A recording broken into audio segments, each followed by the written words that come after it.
Whether you're going on a long road trip or just your daily commute, being prepared for emergencies is essential. An emergency bag for your car can be a lifesaver.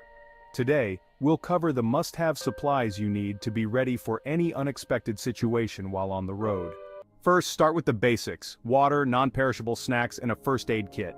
These are the core essentials for any car emergency bag, ensuring you can stay hydrated, fed, and safe in case of minor injuries.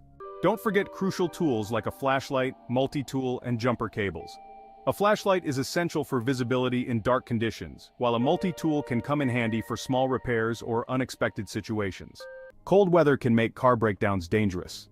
Pack a thermal blanket and extra layers of warm clothes to stay protected from the elements, especially during winter trips. Finally, ensure everything is packed in a durable, waterproof bag that fits easily in your car's trunk. Having it organized and accessible can make all the difference in an emergency. Being prepared with an emergency car bag ensures you can handle whatever comes your way on the road. Hey, if you like this video and want more info on this topic, click on this video here. You can also get more life-saving information at isurvivethrive.com. And of course, don't forget to subscribe to our I Survive Thrive YouTube channel. Check the description below this video for helpful links.